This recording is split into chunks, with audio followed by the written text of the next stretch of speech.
Muy buenas tardes, bienvenidas y bienvenidos a esta conversa antropurbana. Estamos iniciando nuestras actividades de este año con esta conversa que tenemos a cargo de Juan Camilo Jiménez Giraldo. Él es profesional en gestión y desarrollo urbano, especialista en finanzas públicas, es especialista en memorias colectivas, derechos humanos y resistencias y magíster en gobierno urbano con bastantes años de experiencia en ordenamiento territorial, proyectos de infraestructura y trabajo con organizaciones sociales y entidades territoriales. Actualmente trabaja como subdirector de acompañamiento y evaluación en el Ministerio de Vivienda, Ciudad y Territorio en Colombia. Juan Camilo va a estar acompañado por el profesor Diego Isaías Peña Porras. Él es profesor del Instituto de Estudios Urbanos de la Universidad Nacional de Colombia. Es doctor en Derecho de la Universidad de los Andes con maestría en Derecho por la misma universidad. También tiene un máster en Derecho Público por la Universidad Complutense de Madrid y es especialista en mercados y políticas de suelo en América Latina por la Universidad Nacional de Colombia. Entonces, le damos la bienvenida a nuestros invitados. Estamos muy contentos de iniciar con ustedes este nuevo año, las conversas antropurbanas. Para las personas que se conectan por primera vez con nosotros, pues vamos a presentarles un poco la dinámica de esta conversación. En primer lugar, el profesor Diego Isaías va a hacer como un contexto general del trabajo de Juan Camilo y posteriormente ellos van a entrar en un diálogo a partir de preguntas y de algunos comentarios que van a ir animando pues, por parte de Diego. Y Juan Camilo nos va a presentar también un contexto, digamos, de su trabajo. Precisamente esta conversa pues se basa en la tesis de maestría de Juan Camilo, que se titula Autogestión y Estado, potencialidades y retos del mejoramiento integral barrial, un tema que nos parece que es muy interesante.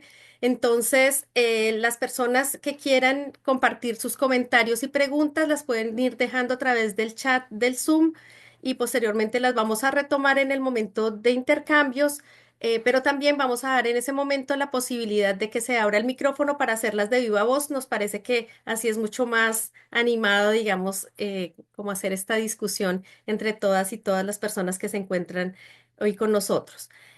Como ustedes saben, las conversas pues se graban. Posteriormente vamos a tener este video disponible en el YouTube de la red Antropurbana para que pues también las personas que no hayan podido conectarse hoy con nosotros puedan igual tener acceso a esta conversación. Entonces, sin más preámbulo, vamos a darle la palabra a Diego y a Juan Camilo. Bienvenidos nuevamente a esta conversa antropurbana.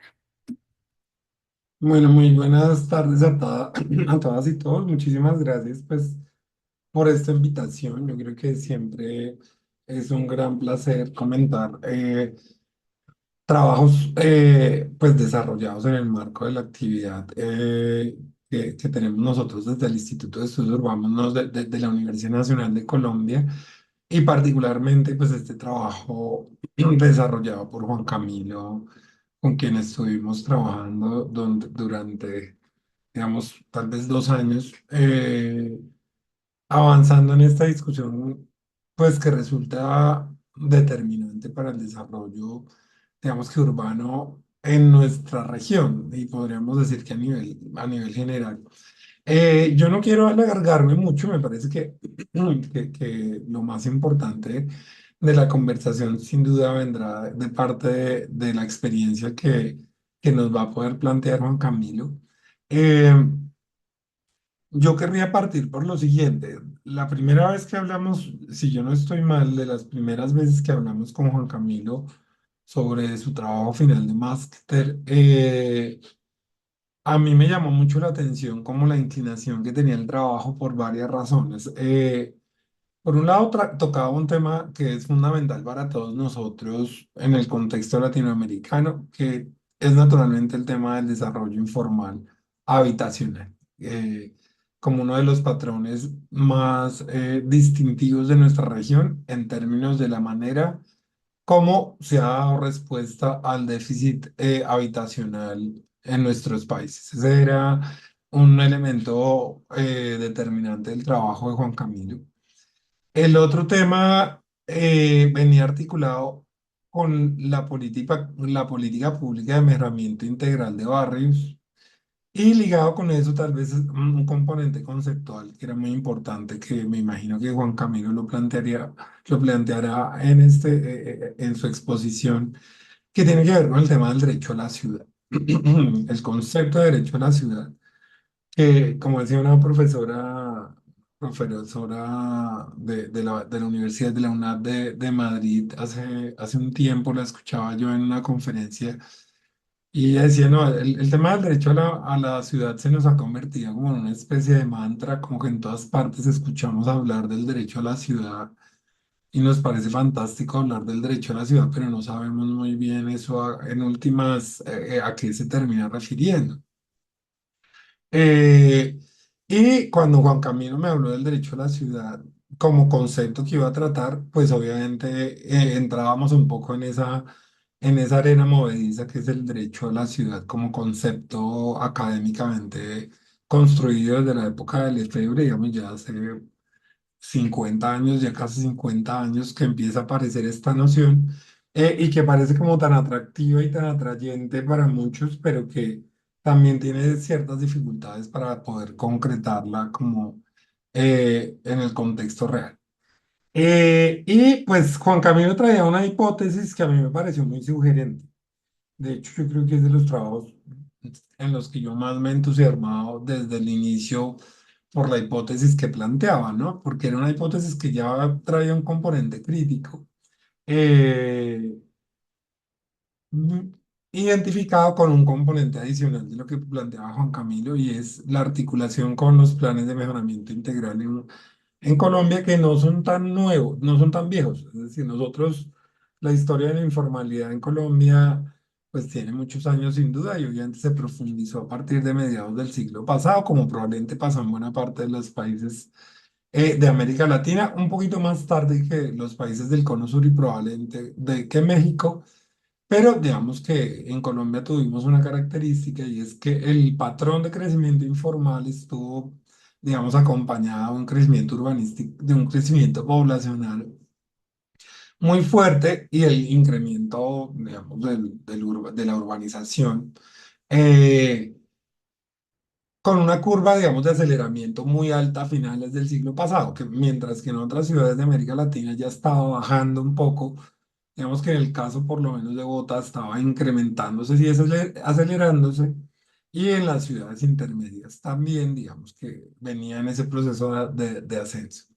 Eh, y acompañado de ese fenómeno, empieza a aparecer la idea de que era necesario no solamente hacer procesos de legalización en términos jurídicos de los asentamientos, sino que adicionalmente era importante hacer procesos de intervención para regularizar esas zonas en el sentido de que pudiéramos incorporarlos a la trama urbana a través de obras de infraestructura y demás. Entonces, ahí sin duda aparece una discusión de fondo y en ese marco fue donde apareció como la idea de Juan Camilo en esa primera reunión, con una hipótesis que, como les digo, me parecía sugerente y era un poco la siguiente, a ver si Juan Camilo me corregirá si yo ya, si la memoria ya me está haciendo trampas, pero desde esa primera reunión un poco la hipótesis era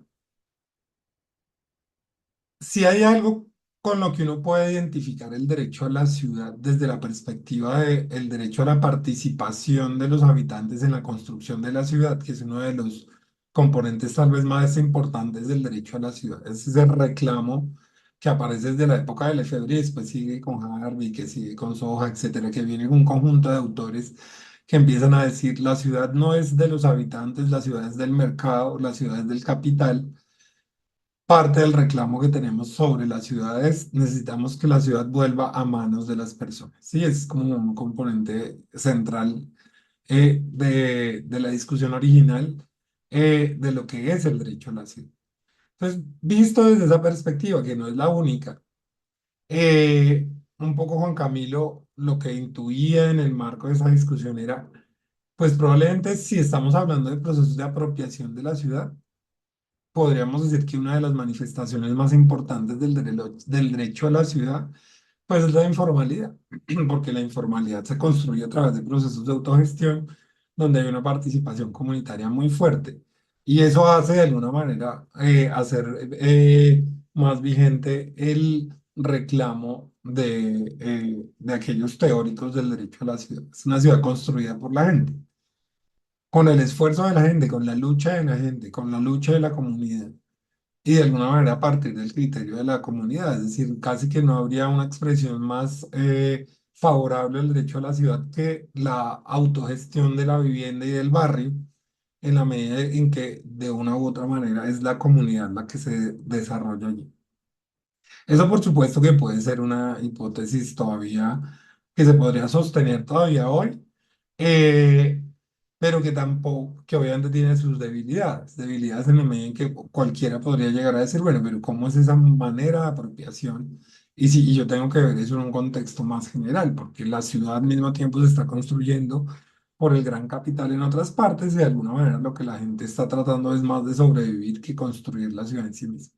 Y eso, digamos, se une un poco con la idea del derecho a la ciudad, no solamente como el derecho a participar en su construcción y la apropiación de la ciudad, sino también el vínculo con los derechos y la manera de materializar los derechos de los habitantes en la ciudad. Entonces, digamos que estaban esas dos perspectivas y una hipótesis de fondo que se planteó muy desde el principio y era poco la idea que traía Juan Camilo era, por un lado, y era muy atractivo porque Juan Camilo traía una experiencia que no era de Bogotá, no era del centro del país, donde de alguna manera tenemos una producción de trabajo académico más alta, sino que venía de una ciudad intermedia, digamos, y muy importante en Colombia, pero una ciudad intermedia que también enfrenta el problema de informalidad.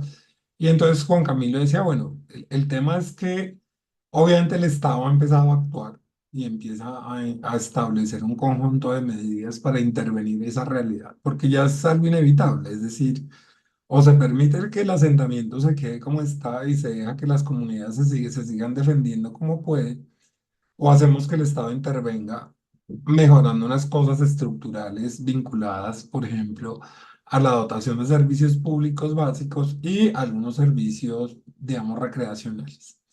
Eh, la pregunta era, bueno, ¿cómo hace eso el Estado? O sea, ¿cómo hace el Estado? ¿Cómo interviene eso? Y de alguna manera, si yo parto de la base de que la informalidad es una expresión del derecho a la ciudad, ¿cómo podríamos entender de alguna manera que la intervención del Estado de esos escenarios en los cuales ha estado ausente, de repente puede entrar e incluso puede poner en cuestión ese ejercicio del derecho a la ciudad que han desarrollado sus habitantes en la medida en que incorpora una serie de criterios técnicos, de infraestructura, la imposición de un diseño y unas obras de infraestructura que muchas veces ni siquiera consulta con la población y que por lo tanto pueden ser vistas como ajenas a la población misma y tienen el riesgo incluso de desarticular redes comunitarias vinculadas a esto que les mencionaba del derecho a la ciudad. Esa era un poco la idea que traía Juan Camilo y a mí me animó mucho pensar en explorarla, digamos, como a decir, bueno, esto está muy interesante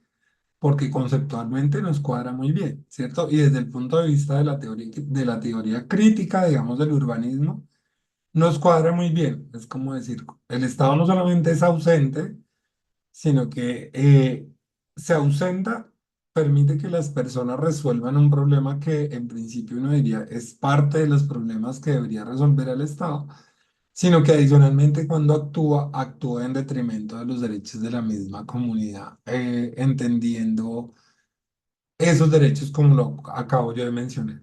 Entonces, ese fue como el contexto general en el que se planteó la hipótesis y como les digo, era una tesis que prometía ser muy interesante porque tocaba muchas aristas y de alguna manera daba un paso adelante en la discusión del derecho a la ciudad y nos iba a permitir de alguna manera ver si esa perspectiva crítica la podíamos sostener, porque nos sonaba muy bien, incluso en el marco de la teoría general crítica, del urbanismo moderno y demás, pues sonaba muy bien y podíamos conectar, de alguna manera, era una forma de conectarse con esa línea de una forma relativamente sencilla y como profundizar esa gran crítica. Yo creo que el resultado pues fue, no diría que fue tanto como sorpresivo, pero sí fue distinto a la hipótesis que salió desde esa primera reunión y que Juan Camilo fue madurando a medida que fue desarrollando su trabajo. Obviamente yo no me voy a anticipar ni a las conclusiones ni al desarrollo del trabajo, porque eso ya lo hará Juan Camilo.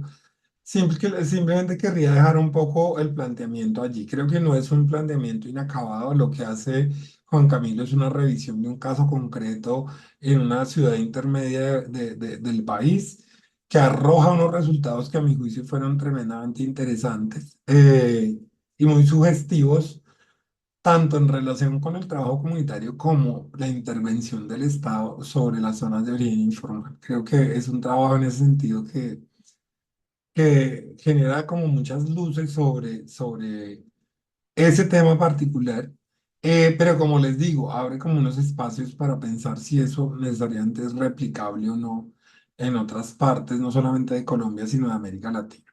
Eh, para mí, digamos, generó como un gran ánimo escuchar a Juan Camilo desde el principio plantear la tesis que les acabo de decir.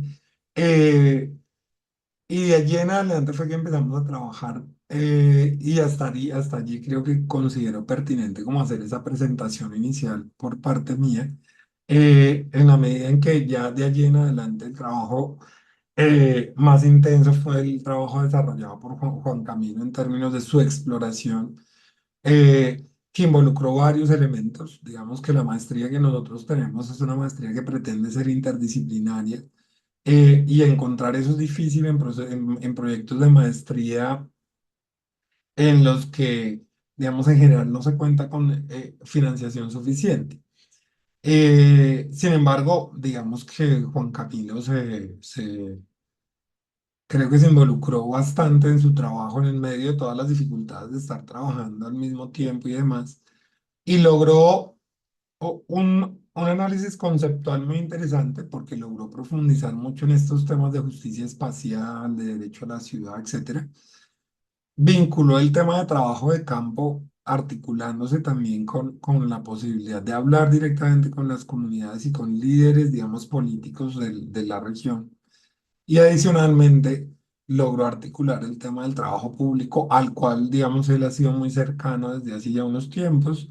eh, y que le permite ver de alguna manera esta perspectiva no solamente desde la visión de la comunidad, sino del agente público que trata de entrar dentro de una comunidad y trata de hacer algo allí para generar transformación en la vida urbana. Entonces, pues yo diría, a partir de eso, creo que le puedo dar la palabra a Juan Camilo para que nos cuente pues el desarrollo del trabajo, cómo fue y finalmente a qué conclusiones pudo llegar en el marco de su indagación. Ya después podemos discutir un poco más con quienes consideren y se animen a participar en esta conversación sobre esos hallazgos y pues qué implicaciones tienen ese tipo de hallazgos en el marco de la política pública urbana pues en América Latina. Entonces, pues Juan Camilo, yo te doy la palabra y nuevamente muchísimas gracias por la invitación.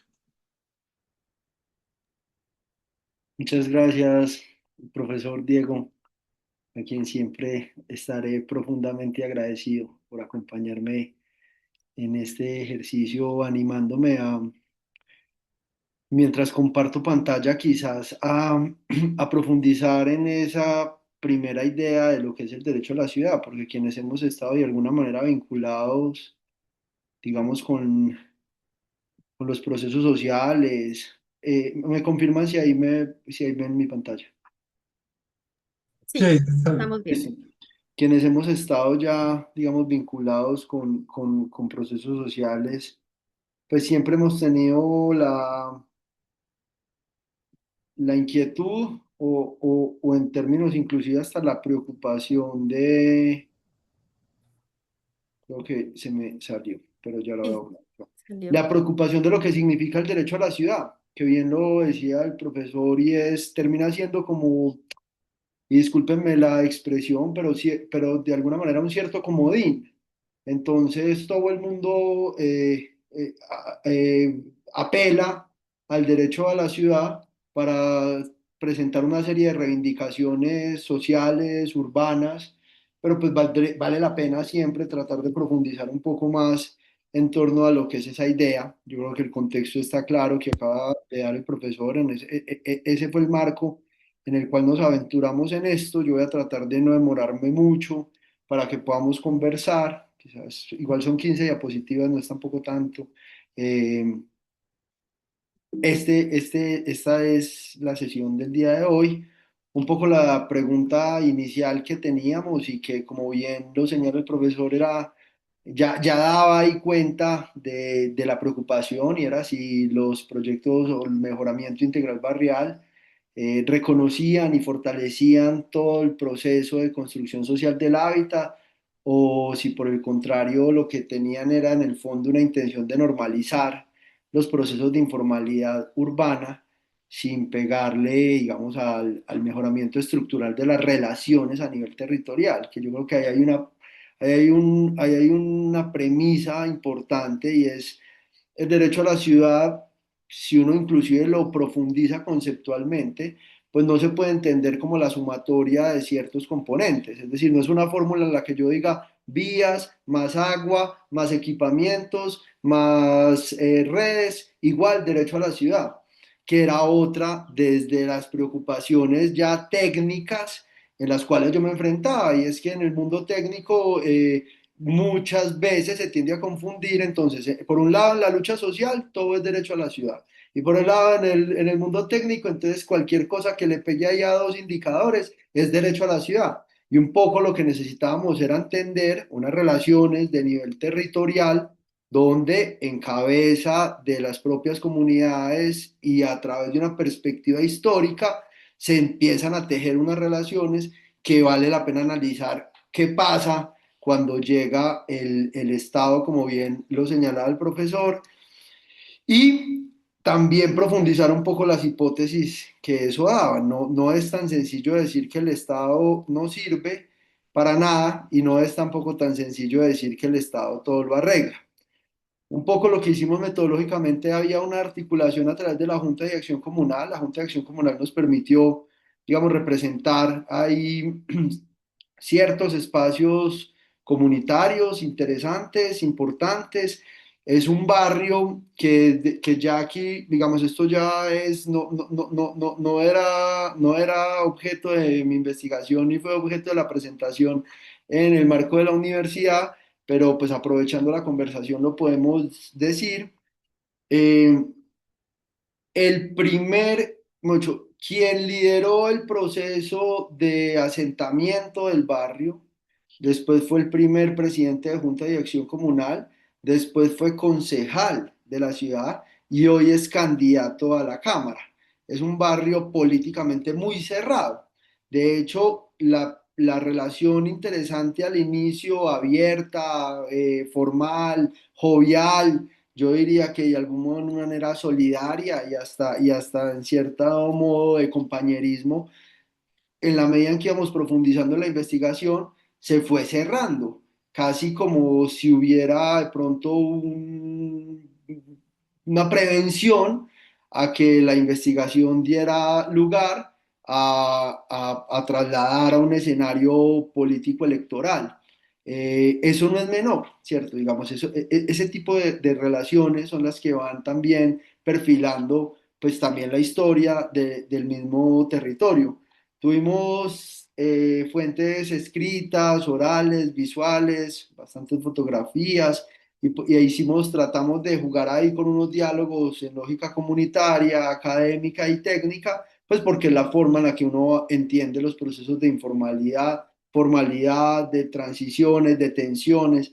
Todo esto nos permitió, yo creo que llegar al barrio. No me voy a detener mucho en esto, pero es central lo que señala el profesor. Siempre hay una tensión, digamos, entre lo que dicta el mercado, las políticas públicas y las propias, digamos, herramientas, eh, códigos, formas de operar que tienen las personas en su territorio. un abordaje conceptual de lo que era el derecho a las ciudades del Lefebvre, pasando, digamos, por la revisión crítica hasta llegar a Harvey, estuvimos revisando los planteamientos de Soja, estuvimos tratando también de mirar ahí las tensiones, digamos, entre la teoría marxista versus la teoría de Turner en la década de los 60.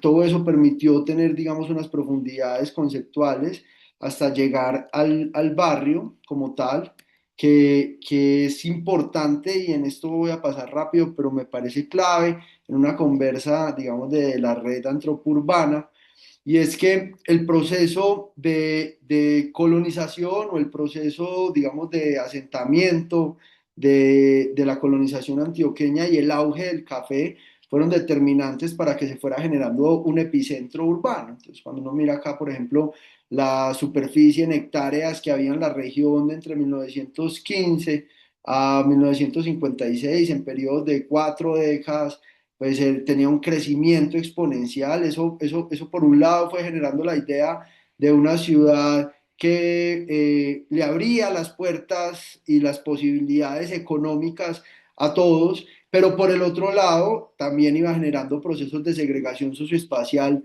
muy importantes que difícilmente uno encuentra en la literatura pereirana, que era una de mis intenciones también con tratar de investigar en el marco de la Universidad Nacional de Colombia, unos procesos de ciudades intermedias que sin duda pueden complementar y ayudar a generar mejores insumos con base en lo que ya Bogotá, Medellín, Cali, algunas ciudades de la costa han profundizado históricamente. Entonces uno veía que habían dos ciudades, la ciudad, digamos, formal, la que estaba constituida por los poderes públicos, por los poderes económicos, comerciantes, muy en torno al café, al comercio, y una ciudad que al borde del río, una ciudad que al borde de la carrilera se iba también consolidando en una lógica de segregación socioespacial marcada desde muy inicio del siglo XX, que repito, no es tan común encontrar literatura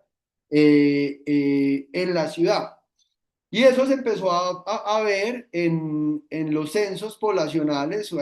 Hay un crecimiento, digamos, grande de la población. Si uno mira, por ejemplo, las diferencias nomás entre la década del 50 con el censo de 1951 al 73, en 20 años, casi que crece un doble la población, y eso se empezó a ver ya en las viviendas, lo que en su momento se censaba como chozas, chabolas, en algunas partes de América Latina también se les dice ranchos, y las viviendas, digamos, formales.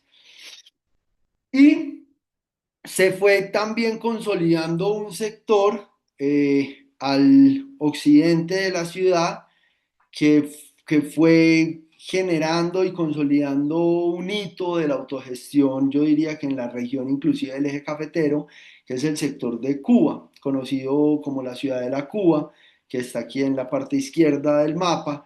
Esto son los barrios de origen informal. Esto hace parte de investigaciones también de la Universidad Nacional, del profesor Torres, con ese libro de la ciudad informal, que yo creo que para muchos que estamos metidos en esto de la informalidad fue un esfuerzo, yo creo que grande, de generar ahí varias expresiones de la informalidad en Colombia, de sistematizarlas rigurosamente.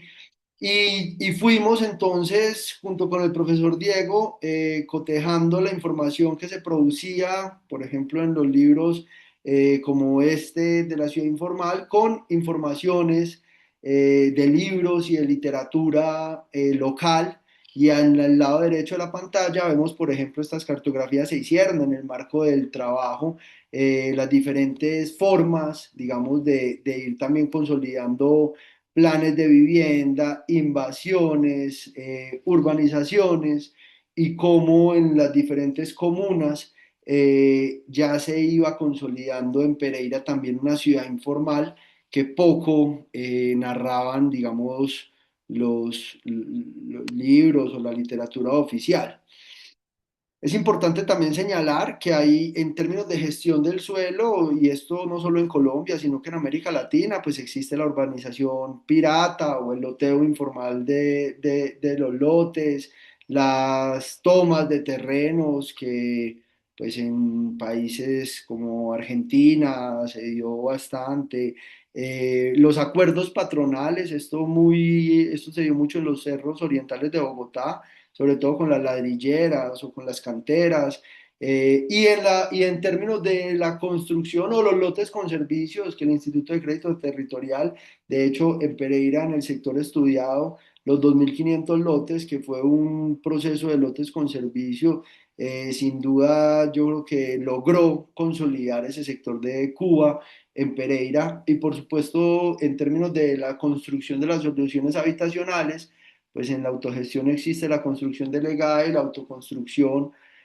Muchas de las construcciones delegadas son en cabeza de maestros de obra, en cabeza de oficiales, de ayudantes, de gente especializada en la construcción local y en autoconstrucción, pues digamos que son las familias que construyen. Esto ya es difícil de verlo ahora. De hecho, nosotros logramos en el gobierno nacional sacar el decreto 585, que es el decreto de autogestión, que es un decreto nuevo, y nos dimos muchas discusiones en las cuales afortunadamente este trabajo también sirvió para alentar las discusiones sobre cómo al final es más fácil en este momento avanzar normativamente en la construcción delegada que en la autoconstrucción, porque los tiempos han cambiado. Eh, Esto nos permitió entender, como les decía ahorita, Cuba como un hito de la autogestión que en las décadas del 50, del 60, del 70 se fue consolidando, digamos, como casi como al margen de la ciudad, como otra ciudad, hasta llegar, como les decía, al Instituto de Crédito Territorial, la central de Proviviendas, en APRO. Si uno mira la toponimia del sector es Cuba, la isla, Leningrado, ahí se ve la mano de Senaprov metida en términos de poder que las personas que no tenían acceso al incipiente o las incipientes políticas públicas por parte del Estado y que evidentemente quedan por fuera de las lógicas del mercado, tuvieron ahí sí, como decía Lefebvre, en su libro El Derecho a la Ciudad, que si hay algo que se llama, que se puede entender como el derecho a la ciudad, la autogestión. Es decir, esta gente se generó su suelo o se hizo la gestión del suelo muy apoyada por organizaciones, digamos, de tercer nivel, de índole nacional, y fueron construyendo, autoconstruyendo, delegando también la construcción de sus propias soluciones habitacionales. En este sector de la ciudad de la Cuba fue que fue surgiendo como un hijo de estas primeras camadas, como un hijo de Cuba, de la isla, de Leningrado uno, de Leningrado dos. Surgió ya posterior a estas décadas del 60, 70, 80 el barrio Bello Horizonte, que es el barrio donde hicimos el foco de, del estudio, porque fue uno de los pilotos que salió en el COMPES del 2009, que es el COMPES 3604, que era un COMPES del mejoramiento integral barrial y tenía unos proyectos piloto. En Pereira salió el barrio de Horizonte como un proyecto piloto y también por eso fue que me permitió seleccionarlo, porque era la forma, digamos, en que se podía entender cómo el tránsito, como lo señala el profesor Diego en la introducción, entre un proceso de autogestión e informalidad, llegaba en un momento con la acción directa del Estado colombiano a través de un proyecto de mejoramiento integral barrial. El barrio es un barrio en realidad pequeño, fueron aproximadamente 250 hogares o 250 viviendas las que se mejoraron, poco más de casi 4 hectáreas lo que tenía el barrio. Entonces también la escala permitía poder tener ahí como un acercamiento mucho más puntual. Esto me parece interesante porque esto se conversó con el barrio, esto es Enrique Ortiz, la foto de la izquierda, estas fueron las fases que establecimos con la misma gente del barrio, logramos identificar 4 etapas del barrio que si uno mira las similitudes en el proceso de producción social del hábitat, logramos entender bajo ese marco algunos momentos, hitos o periodos que eran claves para el análisis inclusive reflexivo de los propios habitantes o líderes del barrio con quienes estuvimos dialogando y trabajando. La etapa uno era la compra de los lotes, entonces si nos devolvemos a la imagen que mostraba hace unas diapositivas de cómo fue la gestión del suelo, fue una compra-venta de lotes, ¿cierto? Una compra-venta de lotes de una familia que tenía haciendas y terrenos y un abogado que inclusive vendió esos lotes estafando a su propia, digamos, a sus propios representados, cosa que pues se puede ver con las lógicas, digamos, de la urbanización también pirata en algunos casos, eso fue en el 96, llegando al 2005, hay un periodo de unos 10 años de esa compraventa de lotes. Del 2005 al 2012 se da la construcción de las viviendas, entonces uno mira ahí las similitudes con las fases del proceso habitacional. En la etapa 3 llega el mejoramiento integral barrial como un proyecto del Estado colombiano del 2010 al 2013 y del 2014 al 2024 una consolidación, uso y un aprovechamiento que ya vamos a ver también de qué se trata. Entonces, esto permitió revisar las etapas, este es el barrio, así empezó, y desde un inicio, como es normalmente en los procesos de autogestión, hubo una organización, digamos, una organización social dio las normas urbanísticas, el tamaño de los lotes, las materialidades que se debían construir, los retiros, los espacios para las infraestructuras de soporte, el trazado de las vías y un primer relleno que se dio, se rellenó lo que podía haber sido un humedal y se consolidó la cancha de fútbol. Digamos, la cancha permitió desde un inicio, fue lo primero que hicieron, lo primero que se hizo en el barrio fue generar el espacio público para poder generar ahí las reuniones organizativas en torno a lo que significaba después. Y no es un dato menor, porque como lo decimos, hay que entender la historia de los territorios para también tratar de tener una comprensión mucho más precisa de la evolución de los asentamientos y de la evolución de las fuerzas sociales al interior. Entonces, la cancha fue el primer, digamos, hito del barrio. Al menos las fachadas eran material. Como usted empieza un barrio, así se queda. Eran una de las arengas o de las premisas o que lanzaban los mismos habitantes en su momento. Eso permitió, por ejemplo, que tuvieran un control social sobre la materialidad de las viviendas, sobre la idea de que como usted empieza un barrio así se queda, trataban de que no se irrespetara la plancha en concreto, las paredes de ladrillo y por supuesto la lógica del desarrollo progresivo, ¿cierto? Que es esta la producción del espacio y el fortalecimiento organizativo. Se hizo a través de la Asociación de Vivienda, que después terminó siendo la Junta de Acción Comunal. Primero fue una asociación de vivienda. A través de esa asociación de vivienda se tuvieron los maestros de obra, los ayudantes, algunas de las familias que tenían experiencia en construcción también participaron de sus viviendas, que fueron 280 viviendas. Y de nuevo ahí aparecen unas frases muy de la autogestión, cuando es para uno hay sentido de pertenencia. Nos dimos cuenta que el alcantarillado se puso al revés. Esa es una de las particularidades que en lógica de lo que debería proponer la asistencia técnica, pues ahí hay algunos puntos de encuentro. El primer alcantarillado que ellos pusieron lo pusieron al revés, lo cual se corrigió en términos de infraestructura durante la etapa del mejoramiento integral barrial, que es la etapa 4 que es la etapa 3 que fue consolidando, digamos, el desarrollo progresivo. y unas lógicas que no se tuvieron en cuenta, por ejemplo, en el diseño del proyecto de mejoramiento integral barrial, como por ejemplo el uso mixto de las viviendas. Entonces, parece que la dimensión de la economía informal queda por fuera del diseño de la estrategia de política pública, lo cual termina siendo un sinsentido. Es decir, yo cómo voy a tratar de mejorar unas condiciones cuando no entiendo ni siquiera que el propio mercado del suelo tiene una evolución, así sea desde la informalidad, o que el comercio del barrio se fue consolidando, por ejemplo, los primeros pisos, ese tipo, digamos, de reflexiones quedaron por fuera.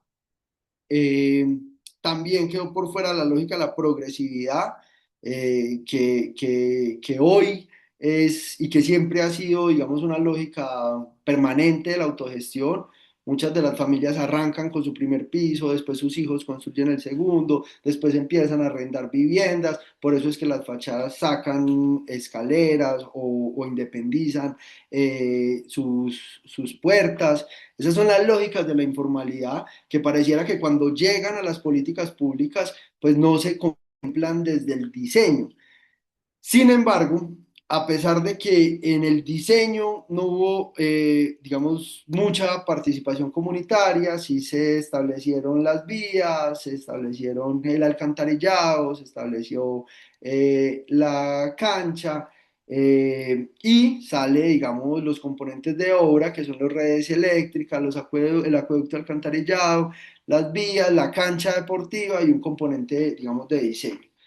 Entonces, si uno mira aún en esa versión de mejoramiento integral barrial, como en otras expresiones que uno puede analizar en el país o inclusive en América Latina, la lógica es el producto. Es decir, entonces ahí es cuando uno también empieza a ver las tensiones entre lo que es la informalidad o el desarrollo progresivo o la producción social del hábitat versus la lógica del producto. Entonces el producto es el alcantarillado, el producto es las vías, entonces tantos metros de vías, tantos metros de alcantarillado, una cancha deportiva, las redes eléctricas. eh, y queda diseñado en lógica de los productos que tiene que tener. Sin embargo, y este fue una de, digamos, de los hallazgos más interesantes que encontramos y que uno puede entender en la misma historia del barrio, en la etapa de la apropiación del proyecto de mejoramiento integral barrial, la cancha, como en un inicio fue el hito fundacional del barrio, fue peleada eh, para que su uso y su administración y su aprovechamiento económico quedaran en manos de la gente del barrio con la ayuda, por supuesto, también de unas relaciones políticas locales que permitieron que eso se diera y que se pudiera mantener la cancha en cabeza de la Junta de Acción Comunal y la cancha, por ejemplo, para el 2023 tuvo un uso de aproximadamente 160.000 personas.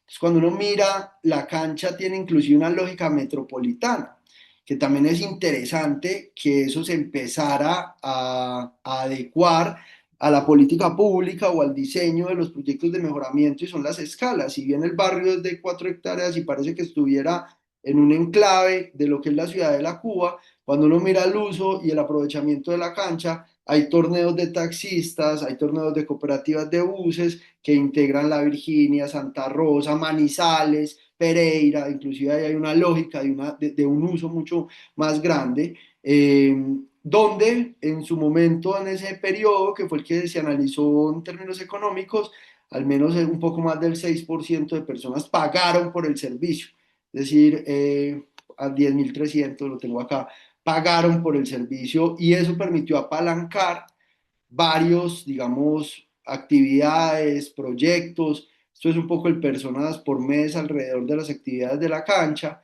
Y hoy la cancha tiene 6 empleos directos, 38 empleos indirectos, tiene 32 locales comerciales que se fueron consolidando precisamente por la actividad que tiene el equipamiento, con casi unos 100 empleos indirectos, La Junta administra y esto les ha permitido apalancar o llevar a cabo diferentes actividades culturales, sociales, políticas también, pero que, repito, pudo haber estado diseñado desde un comienzo en la lógica de lo que es el proyecto de mejoramiento integral barrial, pero a pesar de que no estuvo diseñado desde un comienzo, tuvo la apropiación, digamos, comunitaria que históricamente tuvo la cancha y que también eso en términos de la autogestión permite entender ahí como unas lógicas, digamos, de participación directa y de autonomía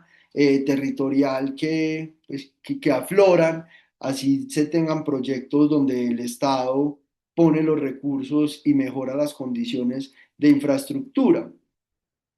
Esto tiene los eventos que han hecho, pues Día del Niño, de los brujitos, de Halloween, del pesebre, de la verbena, del tal, han logrado eso y ya entramos aquí en las últimas dos diapositivas, un poco como en lógica de las reflexiones, que más que conclusiones, y en eso estamos absolutamente convencidos, lo que permiten es antes generar más preguntas o tratar de dinamizar más el debate en torno a lo que significa la informalidad, los proyectos de mejoramiento integral barrial. Algo clave y es que se tiene que reconocer el valor de la historia para entender mejor los territorios y para tomar mejores decisiones, ¿cierto? A veces parece que esa dimensión histórica, y lo hemos venido también luchando, por ejemplo, desde el Ministerio de Vivienda, donde puedo hacer parte, digamos, del equipo y estar en las tomas de decisiones, hay que reconocer ese valor histórico de los territorios, no solo para entenderlos, sino para que eso se plasme en mejores decisiones. Eh, la autogestión, sin duda, tiene una participación directa, no solo en la toma de decisiones, no solo en la forma de planear, de trazar, sino de articular diferentes actores, actores económicos, actores políticos, actores culturales, actores eclesiásticos, es decir, ahí en los procesos de la producción social del hábitat hay una participación directa y unas tensiones también directas en torno a lo que es el desarrollo progresivo y la consolidación de los asentamientos. En ese sentido, el mejoramiento integral barrial o los programas de mejoramiento integral barrial deberían de reconocer esas dinámicas, deberían de reconocer esas tensiones, deberían de reconocer esas capacidades locales e incluirlas desde el propio diseño y desde la propia planeación y respetar algunas de las lógicas, generando adecuaciones institucionales, ¿cierto? Porque claro, la norma parece que estuviera siempre muy distante de la realidad en condiciones históricas como la nuestra o de América Latina. A veces la norma está por acá y la realidad está por acá. Y ahí hay una tarea de adecuar institucionalmente también lo que es por lo menos el aparato administrativo del Estado a las realidades territoriales. Y hay que tratar de entonces de avanzar y de poder consolidar unos marcos de gestión conjunta que permita vincular esas lógicas, que permita vincular las lógicas de la informalidad, de la producción social del hábitat, de la historicidad de los barrios, de las capacidades locales, con la lógica, digamos, del aparato administrativo del Estado, del diseño, de la planeación, de los instrumentos de gestión, planificación, financiación, de los proyectos de infraestructura, de los contratos de obra pública, etcétera. Y hay que tratar de poder tener unos marcos de gestión conjunta que respeten en los límites de la ley, que a veces son, digamos, eh, en cierta manera hasta obtusos por la propia realidad, unos canales de gestión que permitan adelantar procesos mucho mejor diseñados y mucho mejor ejecutados. Así como, y con estas terminamos, incluir el componente económico es central, ¿cierto? Los programas de mejoramiento integral barrial deberían de tener esa dimensión económica mucho más incorporada, entendiendo las particularidades de la informalidad, del mercado del suelo inclusive, ¿cierto? Entonces uno podría, a mí por ejemplo, si me quedara tiempo, si en algún momento de la vida uno puede volver a estar en estas lidias. Interesantísimo ver, por ejemplo, cómo el mercado del suelo fue evolucionando también en los diferentes momentos del barrio y cómo los proyectos de infraestructura impactaron directamente en el mercado del suelo, ¿cierto? Por ejemplo, en los arriendos, por ejemplo, en los valores, por ejemplo, en los arriendos de los comercios, por ejemplo, en el uso y aprovechamiento del espacio público, el aprovechamiento económico del espacio público. Y sin duda, y esto creo que es clave, que podría permitir no solo para Pereira y el eje cafetero, sino para otros ejemplos, ver que modelos como este, donde comunitariamente se administra y se gestiona el equipamiento, pueden ser exitosos, ¿cierto? Es decir, pueden generar entradas económicas, pueden generar la consolidación de procesos comunitarios, pueden servir para articular otro tipo de recursos, de energías, de actores, y cómo puede inclusive esto ir avanzando en otras lógicas. Por ejemplo, en la del uso y aprovechamiento económico del espacio público. ¿Por qué no pensar también que el uso y aprovechamiento económico del espacio público aquí en este barrio puede administrarse en cabeza de la misma Junta de Acción Comunal, pero metiéndole también unos ejercicios de corresponsabilidad, del pago correspondiente a esto, de las mejoras que se vean, de la rendición de cuentas, también con respecto a los recursos, y eso abre también otras posibilidades que normalmente en los proyectos de mejoramiento integral barrial no se tenían, digamos, contempladas. Y como último reflexión, hay que entender también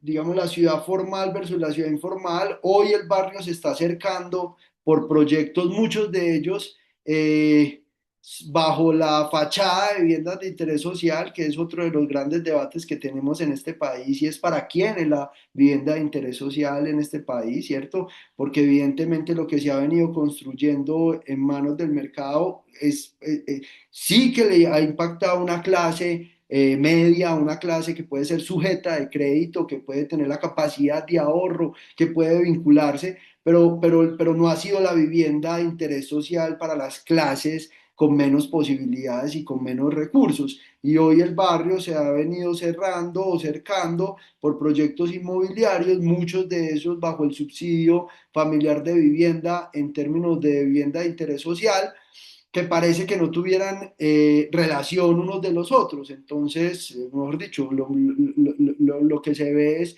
siembra de árboles, siembra de swingle. Seguramente después van a venir los postes con cercas electrificadas, y después van a venir las garitas de la seguridad privada y los perros con bozal para tratar de no generar la integración, sino todo lo contrario, que se diferencie muy bien lo que es una forma de producir, digamos, soluciones habitacionales versus la otra. Y eso es importantísimo desde la política pública y desde los instrumentos de gestión y planificación del suelo. Es decir, esas transiciones, la articulación de las escalas se tendría que planear desde los elementos que se tienen y las herramientas que se tienen, para evitar que imágenes, digamos, como estas terminen asfixiando de alguna manera, porque detrás también va a generar una presión inmobiliaria. Y las presiones inmobiliarias terminan siendo siempre buenas para algunos, por lo general más pocos, y más malas, por lo general para la mayoría, ¿cierto? Entonces seguramente muchas de las personas que están en el barrio, o algunas de las personas que están en el barrio y que tienen los contactos políticos y que inciden en el Consejo Municipal y que inciden en el mercado del suelo y que inciden en la especulación, pues también estarán viendo oportunidades como de desarrollo inmobiliario, y ahí van otras personas que entonces tendrán que salir del barrio porque ya no pueden pagar los arriendos, o porque ya no pueden tener sus viviendas. Entonces vale la pena que casos como este sirvan sin duda para seguir profundizando en otras investigaciones y en otros procesos donde se aborde la informalidad, donde se aborden los proyectos de mejoramiento integral barrial, donde se aborden las transiciones o la integración socioespacial para profundizar el debate. Muchas gracias, esta es la presentación. Creo que ahí estuvimos con el tiempo lo más medidos posible, pero valía la pena poder ilustrar un poco lo que nos había dado la investigación. Bueno, Juan Camilo, muchísimas gracias, pues tanto a Juan Camilo como a Diego por pues, animar y como introducirnos en esta temática que efectivamente es tan interesante, que nos pone a pensar a muchos, me cuento entre estas personas, ¿no? Sobre trabajos propios que hemos realizado también en otros contextos y que pues encontramos que hay pues elementos, digamos, un poco similares y también otros elementos que podrían llegar a ser profundizados y discutidos, ¿no? Que ese es como el interés también pues, del trabajo que tú realizaste y también de estas exposiciones, em, donde podamos ver como algunas otras cuestiones. Vamos, no sé si Diego, tú quieras hacer algunos otros comentarios, digamos, antes de abrir el espacio a las personas que están conectadas en el chat. Pues digamos, yo diría que, pues muy rápidamente, creo que lo que fue más interesante de todo el trabajo de Juan Camilo, pues tuvo que ver justamente con esta idea de que cuando llega el Estado no necesariamente llega, incluso puede no haber tenido el propósito en ese momento, esta política de mejoramiento integral de barrios, de generar como esos procesos de reapropiación o apropiación del espacio por parte de la comunidad, particularmente de la cancha, esta deportiva de la que habla Juan Camilo, pero sin duda se logra una cosa que parecía un poco extraña y era, y un poco es lo que les digo respecto al planteamiento inicial con el que llegó Juan Camilo. Y era, no, pues aquí la intervención del Estado siempre está de alguna manera, en la medida en que ni siquiera consulta los intereses de la ciudadanía, pues necesariamente eso conduce a fraccionamientos y procesos de dispersión comunitaria y desapropiación y demás. Eh, pues en este caso es como uno de los casos en los que no pasó eso, ¿no? Y en ese sentido resultaba muy interesante ver las conclusiones a las que llegaba Juan Camilo y era, pues se trató de una intervención no muy consultada, eh, pudo ser una mera coincidencia, pero lo que fue muy interesante es que en el proceso de gestión posterior a las obras, la intervención y la posibilidad de ofrecerle eso a la Junta de Acción Comunal y que la Junta de Acción Comunal lo tomara, pues se convirtió antes y en ese mar como un potenciador de lo que uno podría decir es el derecho a la ciudad. Por supuesto queda abierta ahí como una pregunta, ¿no? Y es qué es lo que pasa después, porque probablemente pues vendrá siempre esa discusión, ¿no? Bueno, y en ese marco donde uno ya ve un asentamiento con un proceso de mejoramiento de infraestructura mejor, donde obviamente, como decía Juan Camilo, es evidente que hay un impacto en los precios del suelo y se empieza a volver más atractiva, por lo menos esa zona aledaña a ese espacio. ¿Qué efectos tiene eso? Porque empieza a llegar el mercado, ¿no? Y empieza a manifestarse el mercado de otra manera, pero empiezan como las garras del mercado que uno diría, bueno, eso es malo, es bueno, empieza como toda la pregunta en torno a, bueno, ¿cómo conducimos eso? Porque de alguna manera incluso en el futuro eso podría llegar a generar procesos de gentrificación. Mejor dicho, es una discusión que abre otras, pero hay un elemento, pues, sin duda interesante en torno al eje central sobre el cual operaba Juan Camilo, que yo creo que es determinante, y es que no toda intervención del Estado pues es negativa, no toda intervención del Estado es un atentado contra el derecho a la ciudad, ¿no? No todos los funcionarios del Estado actúan, digamos, funcionalmente en favor del mercado y en contra del derecho a la ciudad. Entonces, poder relativizar ese tipo de afirmaciones, yo creo que a uno le permite avanzar un poco más en el debate sobre cuál es el papel del derecho a la ciudad, la articulación con el Estado y con el derecho mismo, y la manera como las personas se articulan a eso, ¿no? Yo diría que de momento eso, y ya creería que vale la pena como escuchar más como como al resto de personas asistentes, pero creería que eso es una cosa fundamental del trabajo de Juan Camilo. Bueno, Diego, muchísimas gracias. Tenemos una primera pregunta en el chat. No sé si Graciela quieres encender o puedes encender tu micrófono y hacerla directamente.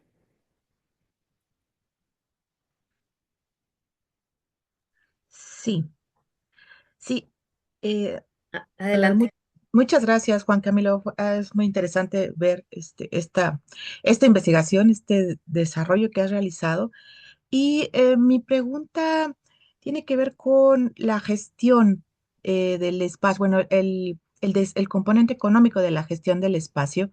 Si te refieres solo a los espacios comunes o a una vertiente de desarrollo económico de la zona. Porque bueno, yo vi en tu mapita, a lo mejor, bueno, yo no conozco eh, la zona, estoy aquí en México, pero no sé si en algún momento las cosas sean lejanas, si el desarrollo de la comunidad está alejado de las cosas, del centro de la ciudad, de las actividades económicas, o si, y en ese sentido se has incorporado la necesidad de un componente de desarrollo económico interno, un proyecto, pues para evitar que la gente salga y se traslade muchas horas a sus actividades vitales, que bueno, me reflejo un poco aquí porque en México ese es un gran problema. La gente se traslada horas y horas para ir a trabajar, a estudiar, etcétera. Y ahorita que estás hablando de una zona intermedia, pues es muy interesante saber tu perspectiva sobre esto. Gracias. Muchas gracias a ti, Graciela. Sí, efectivamente, la ciudad de la Cuba, este barrio hace parte, como lo mostraba yo en los mapas, de digamos, de una centralidad en la ciudad de Pereira, que es la ciudad de la Cuba. Y de hecho, producto del programa de mejoramiento integral barrial, el mismo barrio se potenció en términos de los servicios que presta, ¿cierto? Entonces, las rutas, por ejemplo, del sistema integrado de transporte, pues, los buses urbanos, las rutas ya llegan a la cancha del barrio, por ejemplo. Eso ha permitido que gentes del sector, de la centralidad, puedan ir a utilizar el espacio público del barrio sin tener que desplazarse 1 hora, 2 horas, se tendrán que desplazar 5, 10 minutos en bus del sistema integrado de transporte. Creo que esos son los nuevos análisis que tendría que hacerse desde el mismo municipio y desde las entidades, digamos, competentes, la Secretaría de Planeación, la Secretaría de Infraestructura, la Secretaría de Desarrollo Económico, porque producto de la intervención del Estado pasaron también ciertas cosas buenas, ¿cierto? Digamos, pasaron también ciertas, hoy se tienen mejores circunstancias. Por ejemplo, en términos económicos, el hecho de que se haya venido abriendo locales que permitan atender la demanda del espacio público ha venido generando riqueza en el barrio, sin duda. Ahí valdría la pena también saber cómo se está distribuyendo esa riqueza y cómo le está aportando también esa nueva captura de valor a mejorar las condiciones en la lógica progresiva. Entonces, sí, en principio, para responderte concretamente la pregunta, la dimensión económica ha venido desarrollándose en torno al espacio público, pero es precisamente las otras, digamos, los servicios, por ejemplo, eh, lo que se tiene que entrar a analizar. Si las mismas capacidades de las redes de infraestructura que se pusieron en el 2012, hoy ya después de un poco más de una década, le sirven al barrio o inclusive se están quedando cortas. ¿Qué está pasando con las infraestructuras de soporte, con los nuevos desarrollos inmobiliarios que se han venido desarrollando alrededor del barrio? Esas son algunas de las reflexiones que sí se debería poder contemplar desde la misma política pública, creo que en este caso desde la escala local, que debería poder profundizar en eso. Muchas gracias. A ti. Bueno, vamos a dar la palabra a Adriana, que levantó la mano. Adriana. Sí, muchas gracias. Bueno, pues yo estoy muy contenta. Es la primera vez que me integro a este seminario. Voy entrando a la red y te agradezco mucho, Juan Camilo, también por tu presentación, muy, muy interesante. También me hace pensar mucho en los trabajos en los que yo he tenido la oportunidad de participar. Y mi pregunta, bueno, me gustaría un poco si nos puedes contar un poquito más a profundidad. Sí, ¿cómo fue también la transformación interna, digamos, como en términos de tejido social? Sí, este proceso ayudó a consolidar también el tejido social, o si no había ningún problema en ese sentido, y tal vez también incluso en términos de si hubo, generó mayor confianza, ¿no? Para poder articular estos procesos ciudadanía, Estado o gobierno local, ¿no? Un poco para tratar de pensar cómo si son, qué tanta coincidencia o distancia hay con los procesos acá en México. Gracias. A ti, Adriana, muchas gracias. Lo primero es decir que a mí me encanta tener esta conversación en perspectiva latinoamericana. Creo que enriquece mucho, en realidad, lo que hacemos en el día a día desde donde estemos, ¿cierto? Sea academia, sea aparato administrativo del Estado, sea organización social. Y en eso, pues muchas gracias, yo creo que a la red que permite que podamos estar hablando hoy en lógica, inclusive de América Latina. Hay como una hipótesis y es como a mayor necesidad, mayor organización social. Entonces, cuando la gente no tiene agua, tiene que estar organizada en torno al agua. Cuando no tiene vías, tiene que estar organizada para poder hacer las vías. Cuando no tiene, cuando hay obras de adecuación y manejo por los deslizamientos, se organizan para hacer las obras y a medida como que se van conquistando de alguna manera algunos derechos básicos, en algunos casos tiende a ir disminuyendo la organización social porque ya no hay tanta necesidad. Yo creo que algo interesante en este caso particular es que se fue fortaleciendo la figura de la Junta de Acción Comunal. Eso creo que es bien positivo, porque una de las hipótesis iniciales, y lo decía el profesor Diego, era llega al Estado y acaba con todo, ¿cierto? Entonces acaba con la lógica de la cohesión, acaba con la lógica de la solidaridad, acaba con la lógica del trabajo mutuo, y yo creo que aquí se fue fortaleciendo la figura de la Junta de Acción Comunal, pero también se fue fortaleciendo la lógica de la política electoral, no solo organizativa, ¿cierto? Entonces ya la Junta también fue transitando en entender que podía ser un actor en la política local, en la política electoral. Y ahí es cuando lanza a su presidente de Junta de Acción Comunal al Consejo Municipal, gana con una votación principalmente del barrio y del sector, ¿cierto? Dura 3 periodos consecutivos siendo concejal y hoy es candidato a la Cámara de Representantes, que es el Congreso de la República en Colombia. Tenemos el Senado y la Cámara de Representantes. El Senado, digamos, tiene suscripción nacional, la Cámara de Representantes es regional, entonces ahí hoy es candidato. Y ahí valdría la pena ver, que es una también de las preguntas que le quedan a uno, es si digamos, si ese fortalecimiento de la política electoral debilitó la organización social al interior del barrio o no. Y creo que esa es una gran pregunta que me queda porque no tengo la respuesta para esa, pero creo que es un punto importante e interesante de análisis. Gracias. A ti. Bueno, muchas gracias. ¿Alguien más quiere levantar la mano? ¿Tienen alguna otra pregunta? Las personas que están aquí conectadas. A mí me gustaría, mientras tanto, hacerte una pregunta, digamos, un poco más personal, ¿cierto? Y es, yo supongo que tú eres de Pereira y que por eso te interesaste en Pereira y me gustaría saber, digamos, antes de iniciar este trabajo, ¿por qué llegaste a ese barrio? Es decir, ¿tienes una relación con este barrio? ¿Tú ya lo conocías? ¿Ya venías viendo cierto tipo de dinámicas? Digamos, ¿cómo se creó en ti ese interés por investigar sobre este proceso en particular? Yo siempre siento que estoy como en deuda con Pereira. Entonces yo me fui muy joven, yo salí del colegio, me vine a vivir a Bogotá. eh, mis papás se pensionaron, ya no están tanto en Pereira, con mi hermano también migró, como que seguimos obviamente teniendo unas raíces bien arraigadas en la ciudad, pero vivimos por fuera. Yo tuve la posibilidad de trabajar en Pereira un año y medio, con un aprendizaje grandísimo, y también una serie de dificultades también grandes.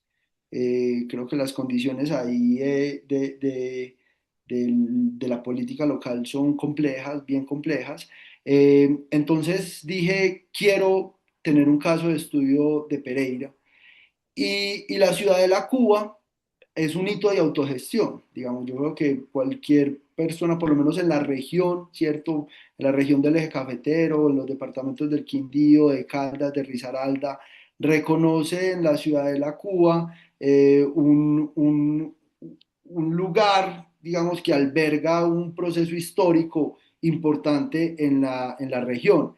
Cuando empecé a revisar en la Ciudadela Cuba, qué caso de estudio me permitiría poder tener como la relación de estas tensiones o de estas preocupaciones o de estos conceptos. Me di cuenta que en el COMPES del 2006 el barrio de Horizonte había sido proyecto piloto y yo ya sabía, por ejemplo, de la cancha del barrio de Horizonte porque es una cancha que en el imaginario colectivo, como les decía ahora, está bien posicionada, tiene por lo menos una escala metropolitana. Los torneos, por ejemplo, de los taxistas son supremamente famosos. Hacen torneos semiprofesionales con jugadores que fueron jugadores profesionales de fútbol y ahora están en equipos, digamos, de barrios. También se apuesta mucha plata. Hay también como esas dinámicas. Entonces puse el foco en el barrio y ahí junto a también a amigos que me acompañaron. eh, Fui con Daniel, que es un amigo arquitecto, estuvimos en el barrio, empezamos a hablar con la gente, empezamos a entender un poco mejor y ahí se fue, digamos, tejiendo una relación, por lo menos que nos permitió, sobre todo al inicio, tener unas conversaciones bien profundas. Ya después fue un poco enfriándose la relación, yo creo que también por una prevención que de pronto se dio con respecto a esta gente está preguntando mucho, seguramente tiene otras intenciones más allá de las académicas y se fue enfriando un poco al final la relación. Bueno, pero eso sería interesante, sí, sí, claro. Yo hago estas preguntas como antropóloga, justamente porque pues a nosotros nos interesa mucho todo ese proceso, digamos, en términos también metodológico, ¿cierto? De cómo uno puede llegar, ¿no? Y establecer pues una relación que permita que se desarrolle, digamos, la investigación. Y eso que estás mencionando es muy interesante, ¿cierto? Porque eh, muchas veces, pues digamos, nosotros intentamos en la medida de lo posible y generalmente, digamos, ser muy explícitos con la gente en términos de los alcances que puede tener pues un trabajo de investigación. Justamente para evitar que pues haya falsas expectativas, bueno, que eso es difícil también, ¿no? De manejar, digamos, porque pues muchas veces, sobre todo en estos contextos, pues la gente espera que uno pueda, digamos, contribuir un poco más allá pues de lo que puede ser, digamos, el alcance de una investigación como tal. Entonces me parecería muy interesante escucharte, justamente profundizar un poco más sobre este aspecto de, pues, de cómo se llega, cómo se genera, digamos, ese proceso en términos metodológicos, que creo que puede ser muy interesante para quienes están apenas tal vez iniciando, digamos, sus trabajos. Y ahorita vamos a dar la palabra al profesor Diego. Sí, hay un abordaje que es como la reconstrucción histórica o la perspectiva de la reconstrucción histórica que metodológicamente creo que sirvió mucho y es uno de apelar como a algunos artefactos sociales, por ponerlo de alguna manera, por ejemplo, las fotografías. eh, eh, eso ayudó, yo creo que eso en realidad, tratar de hacer la reconstrucción histórica del barrio con las propias voces del barrio, permitió inicialmente generar un diálogo en esa perspectiva histórica que nos daba puntadas de ir profundizando en ciertos aspectos. Clave también poder lograr o haber podido lograr como esos cuatro momentos, como poder definir en la línea de tiempo los cuatro momentos o los cuatro hitos que la misma gente del barrio reconocía, ¿cierto? Que los vimos con los esquemas, por ejemplo, de Enrique Ortiz, ¿cierto? Muy directamente. Miren, esta es la teoría de la producción social del hábitat, al menos en una perspectiva latinoamericana, de uno de los referentes. ¿Les parece bien si podemos tratar de ubicar unos momentos? Esas reflexiones yo creo que apelando a la propia historia de las personas, ayudó a tratar de situar la conversación en un marco académico. Y yo creo que tuve una ventaja, y es que a diferencia, yo he trabajado pues muchos años ya en procesos de autogestión, y a diferencia de otros barrios, este no tiene tantas carencias. Entonces, al no tener tantas carencias, digamos que la expectativa de esta gente, ¿para qué me va a ayudar? ¿Cierto? No fue tan alta. Diferente me ha pasado cuando he ido, por ejemplo, a Suacha, o cuando he estado en Ciudad Bolívar, o cuando he estado en Cazuca, o cuando he estado arriba en Usme, que son unas localidades del borde, unos barrios del borde suroriental de acá de la capital y suroccidental también, como esos límites donde hay muchas carencias. Entonces cualquier persona que llegue de afuera, ¿cierto? Genera una expectativa, ¿cierto? Una expectativa ya sea de ayuda, una expectativa ya sea de corresponsabilidad, una expectativa ya sea de algo tiene que dejar.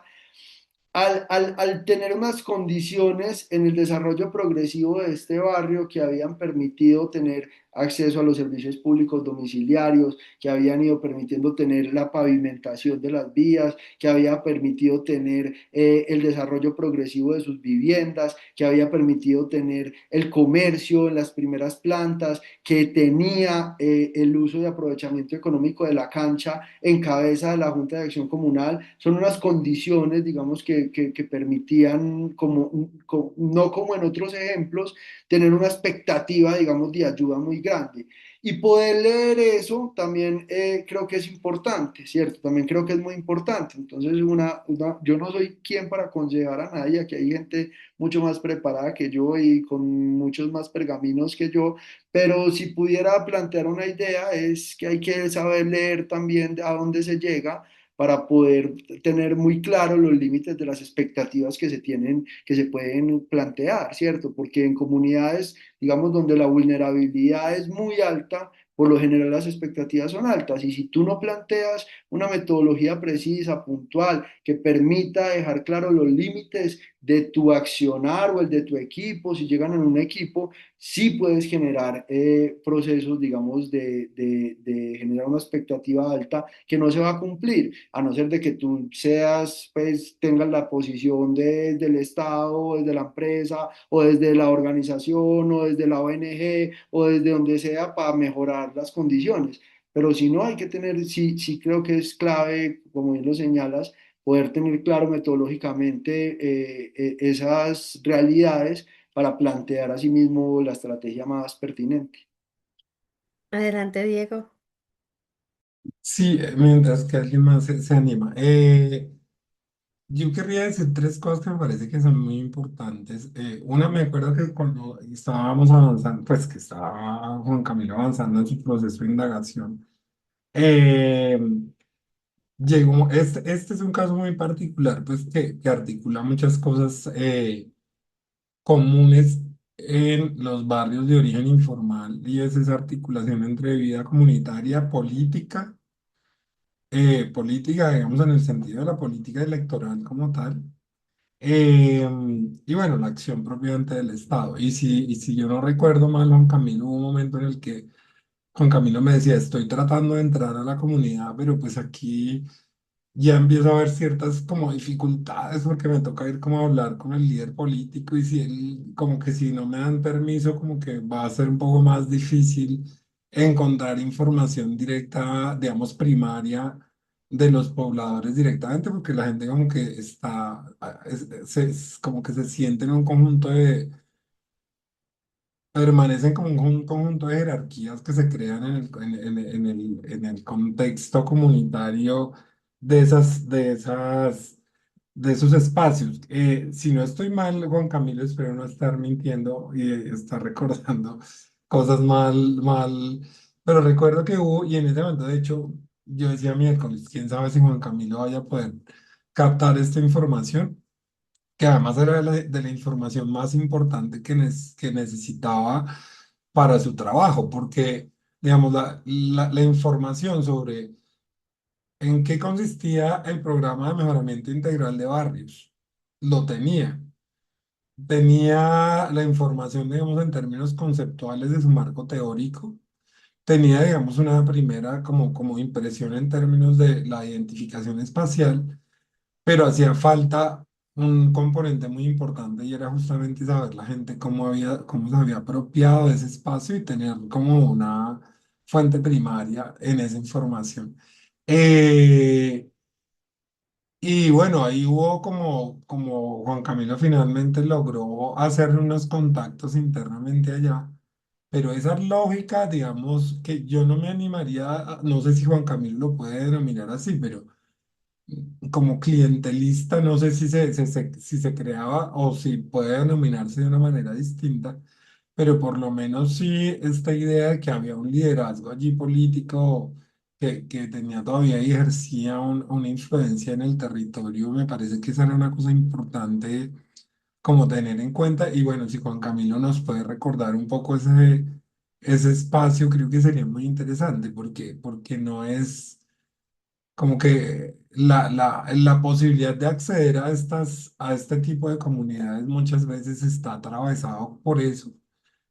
Cuando no aparecen otro tipo de actores, incluso actores armados y demás, que resulta necesario de alguna manera, pues obviamente no estoy hablando del caso de Bellorizonde ni de Cuba, porque entiendo que allá no había ese problema, pero la exploración de barrios de origen informal con frecuencia involucra ese tipo de dificultades, ¿no? Para poder acceder a esos espacios. Ahora, hay una cosa que era muy interesante del trabajo de Juan Camilo, que uno puede verificar siempre en los casos donde tenemos proyectos de mejoramiento, incluso en la fase de legalización.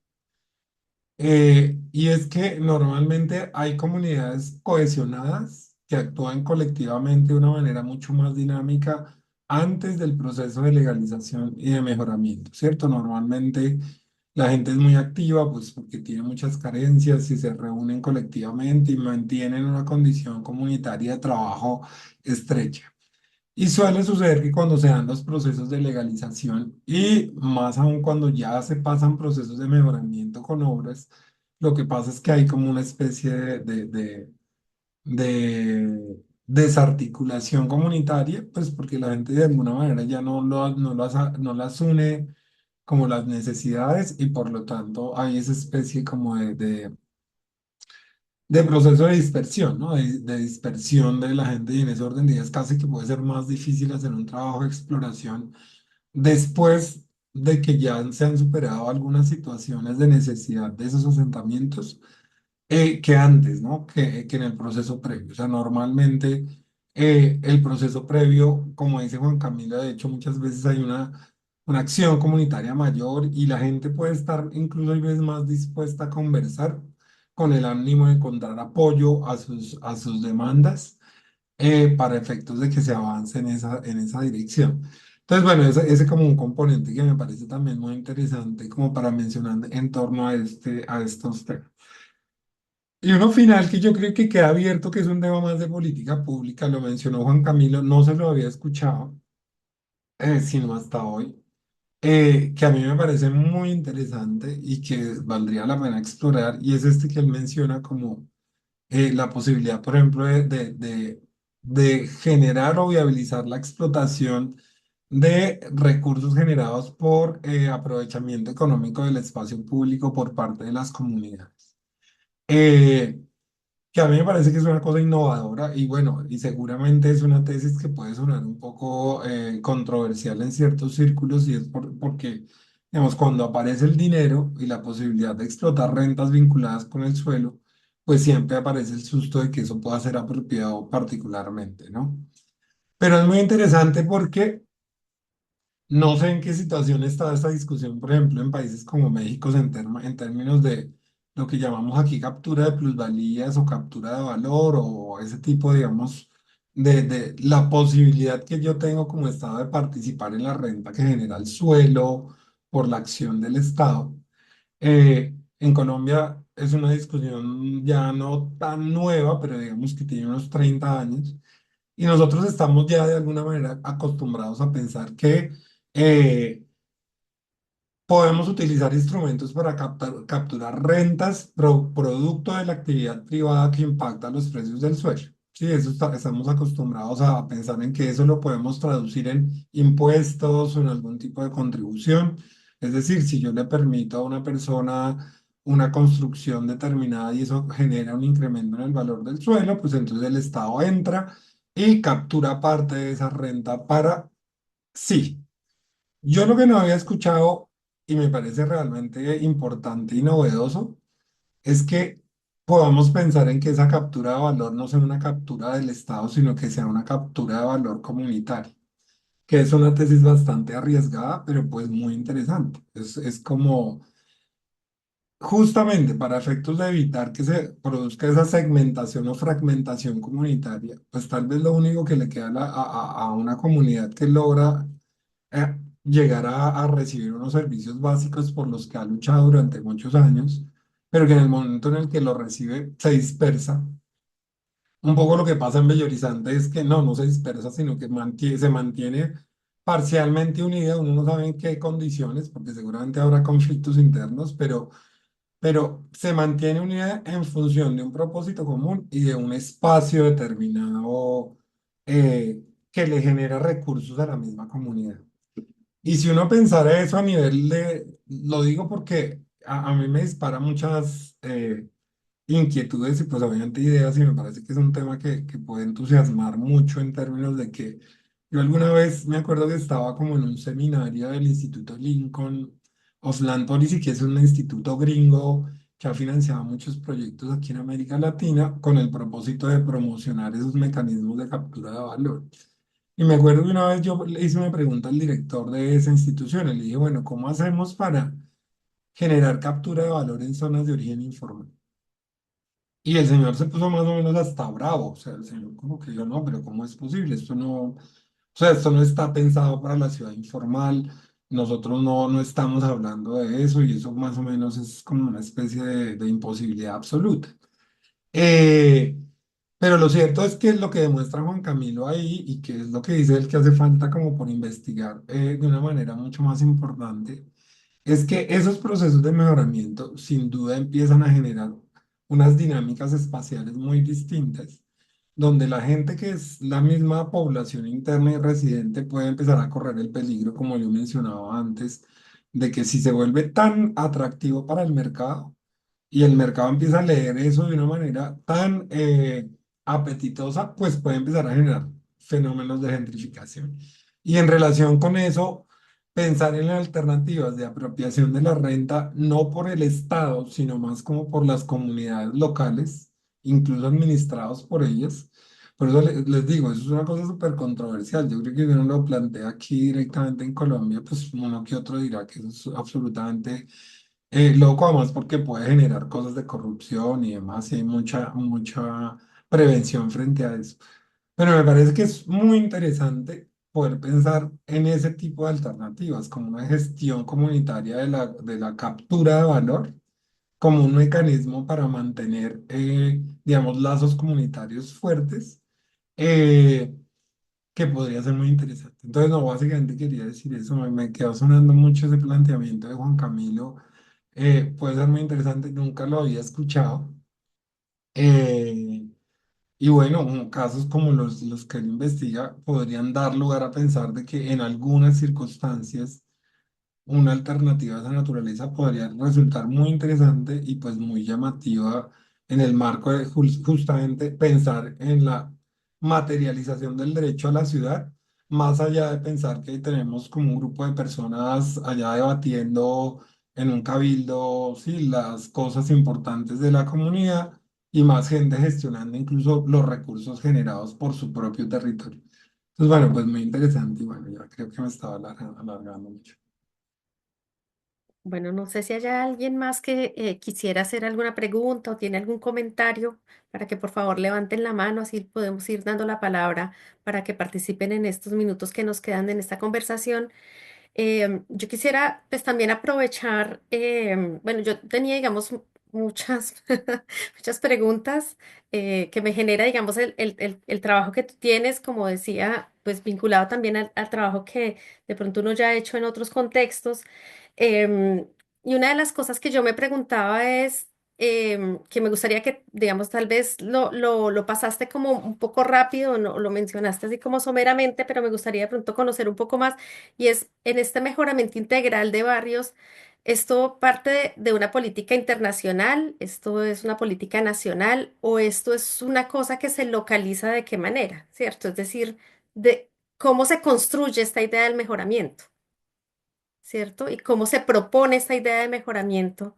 Cuando tú decías hay un proyecto piloto, entonces uno dice, bueno, ahí hay una, digamos, una forma de pensar, ¿cierto? Y de empezar a proyectar, ¿cierto? Es como un ejercicio de planeación, pues que se hace, digamos, para poner en marcha esto que se considera que es el mejoramiento integral del bar.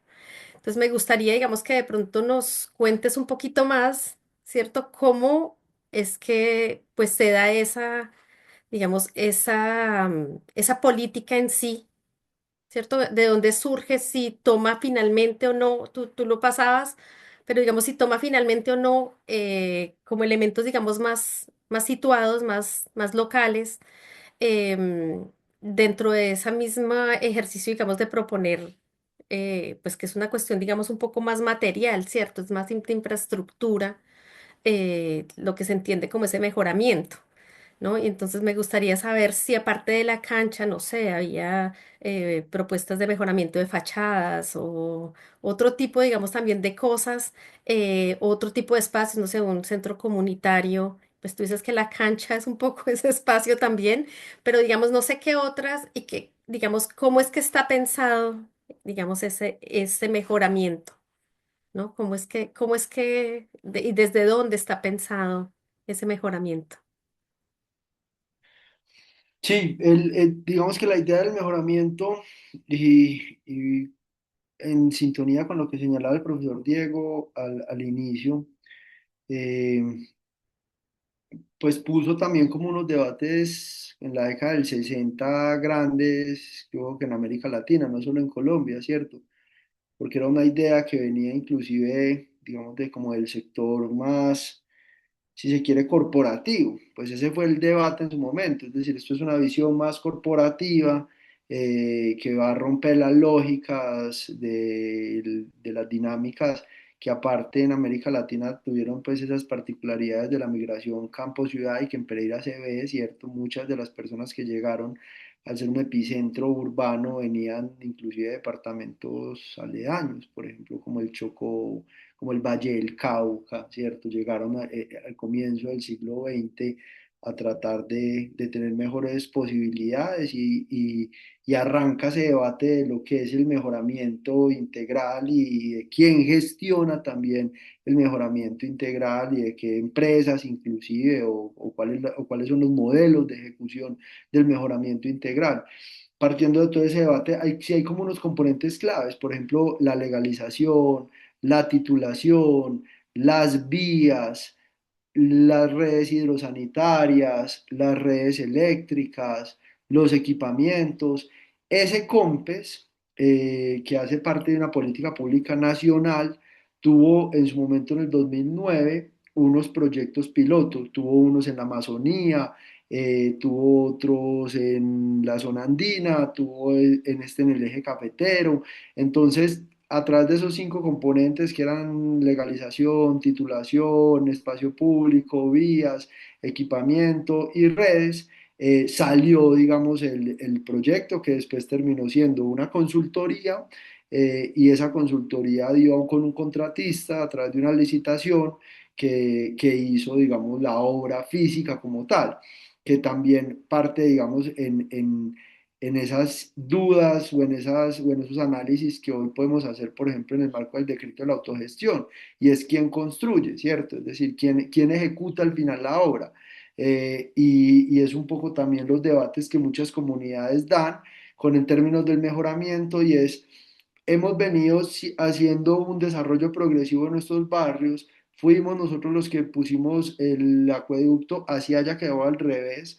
Fuimos nosotros los que pavimentamos nuestras vías, fuimos nosotros los que plantamos nuestras viviendas, fuimos nosotros los que nos conectamos a los servicios públicos domiciliarios, porque viene ahorita un externo contratista con recursos públicos a hacernos nuestros proyectos, si aquí hay unas capacidades que se podrían utilizar. Esa es una buena discusión en realidad.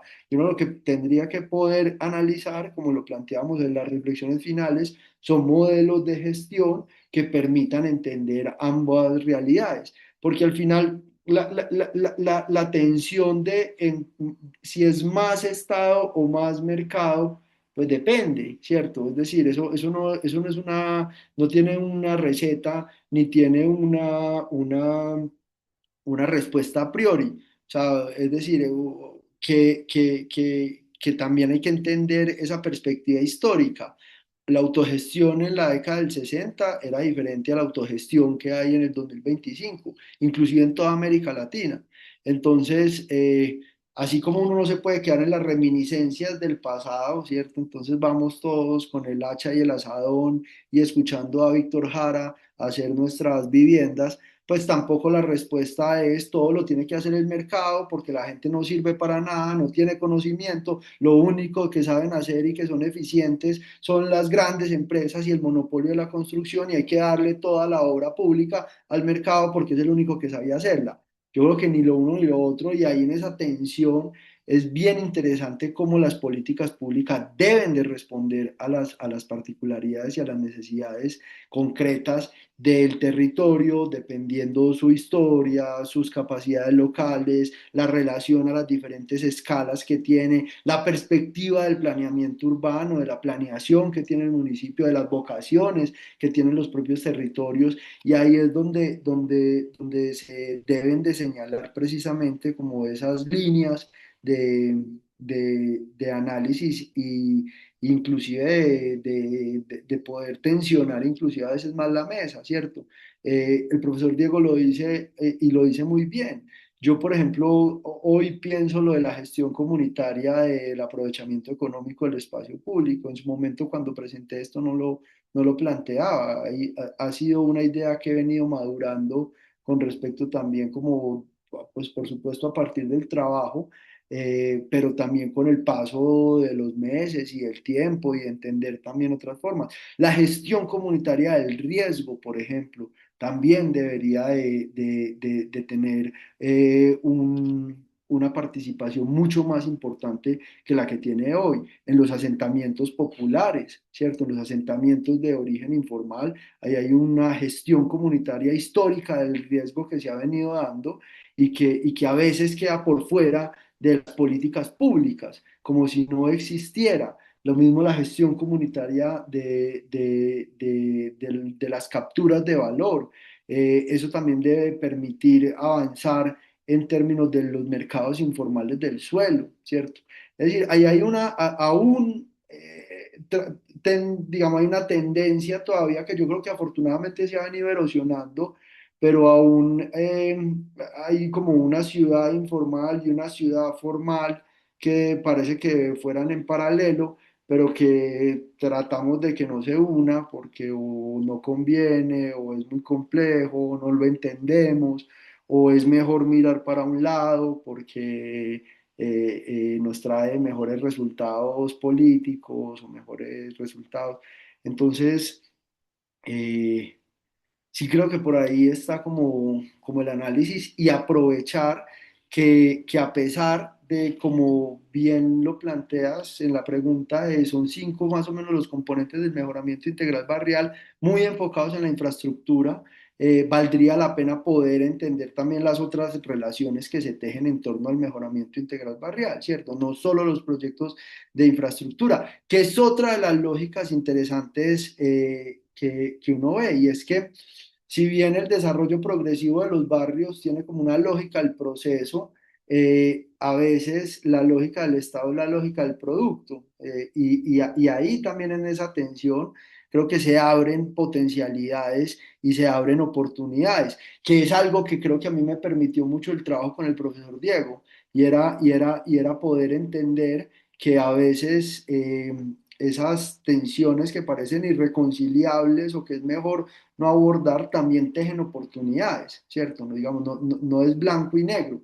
En la escala de grises, pues debería de también ir profundizándose las políticas públicas, así como la evolución de la organización social, un poco que era la inquietud de Adriana y la observación de Adriana, también va generándose a través de ciertas matices. No era la misma organización social en el primer momento del barrio, la gestión del suelo requiere una metodología de organización social diferente a la metodología del uso y aprovechamiento económico del espacio público del barrio. Y ahí también el fortalecimiento de capacidades locales debería poder permitirnos profundizar en ciertos aspectos que también deben de erosionar la lógica de la política electoral, ¿cierto? Porque en últimas siempre hay quien está ganando más que otras personas. Y un poco desde la perspectiva del derecho a la ciudad, esas tensiones no solo entre Estado y mercado, sino las tensiones políticas entre los liderazgos, entre la evolución de la organización social, entre las nuevas poblaciones, entre los dueños versus los arrendatarios. Es decir, esas tensiones también deberían de poderse ir profundizando. Sí, digamos que me refería también un poco porque tú decías que, bueno, que digamos, el, el- las infraestructuras no se socializaron mucho, digamos, ¿no? Me imagino que hubo como una propuesta y la gente pues obviamente quiere la vía, por decirlo de alguna forma, o el alcantarillado, pero digamos que no hubo digamos, un proceso de mucha concertación, ¿cierto? O participación.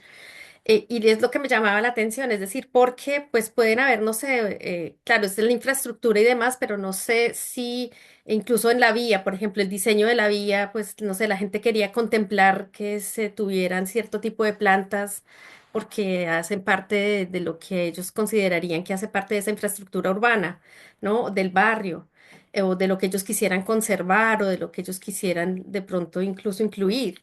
¿No? Como que un poco a eso también me refería en términos de, eh, digamos, de qué tanto se puede como local, digamos, volver como local, como muy del proceso mismo, ¿cierto? Ese tipo, digamos, de construcción, ¿cierto? Entonces, claro, tú dices, pues no hubo mucha socialización, pero no sé si en algún momento ha habido, digamos, otras intervenciones, por ejemplo, que la gente haya hecho para, pues, digamos, ahí sí para apropiarse, ¿no? De otra forma también de infraestructuras que parece que quedan simplemente, digamos, expuestas allí, ¿no? Entonces me parecería como interesante saber si ha habido algo por el estilo.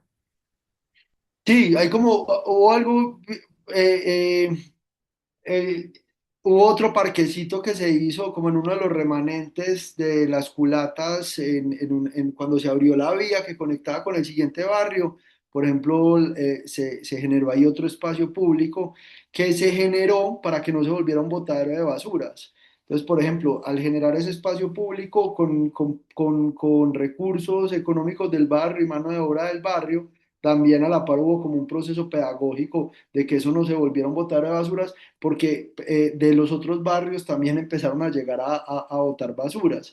Y al llegar el bus del sistema integrado de transporte, se generó como una bahía para que él diera la vuelta y saliera, porque el barrio tiene una única vía de acceso, porque como lo veíamos con respecto al otro desarrollo inmobiliario, pues ahí como que hasta ahí llega, ¿cierto? Pues están como dos islas que parecen a hoy independientes, aunque seguramente eso no va a demorarse mucho en conectarse. Pero en esa bahía se organizaron también, por ejemplo, para montar el parqueadero, que, que atiende la demanda de toda la gente que sobre todo los fines de semana llega al barrio. Hay dos escuelas deportivas en el barrio que atienden niños y jóvenes de otros barrios y de otros sectores de la ciudad. El embellecimiento de los comercios se fue dando también, digamos, muy en la lógica ya y sí individual. Los comercios fueron también mejorando con sus propios recursos, sus fachadas, las mesas en el espacio público, la apropiación o inclusive apropiación en el buen y en el mal sentido de la palabra, ¿cierto? Porque de todas maneras ahí están usufructuando el espacio público. Por eso yo creo que es más interesante poder empezar yo no sé si a ordenar, porque tampoco creo que la palabra sea ordenar, porque también esa es otra como de los paradigmas, y es que la ciudad formal es ordenada y la ciudad informal es desordenada, pero eso es desde una visión, yo creo que en cierta medida ciega también de poder plantear el problema, es mucho más profundo que eso. Y habría que ver, por ejemplo, en el plan que ellos tienen de las obras de adecuación, de las obras de mejora, de las actividades que se tienen, cómo están planteando anualmente sus actividades, porque tienen una planeación anual de inversiones, inclusive en el barrio, que se hacen apalancadas de la captura de valor de la cancha.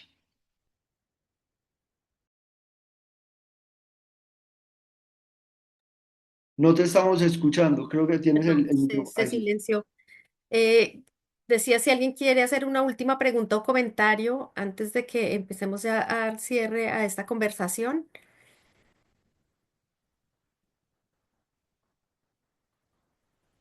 Yo, si me permiten un comentario.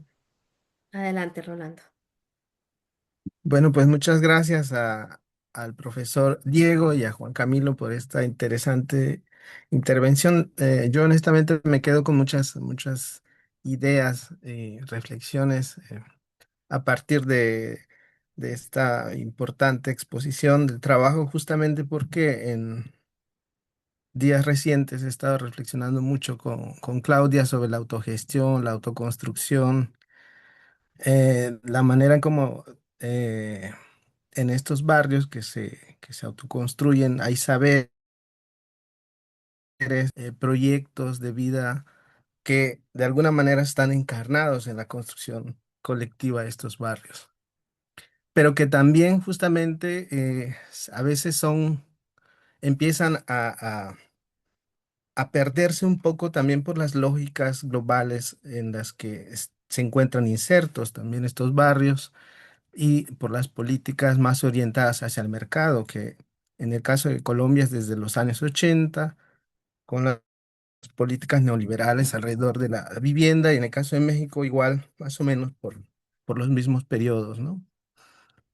Y que presentan dinámicas particulares relacionadas con las ciudades. Me parece muy interesante la propuesta.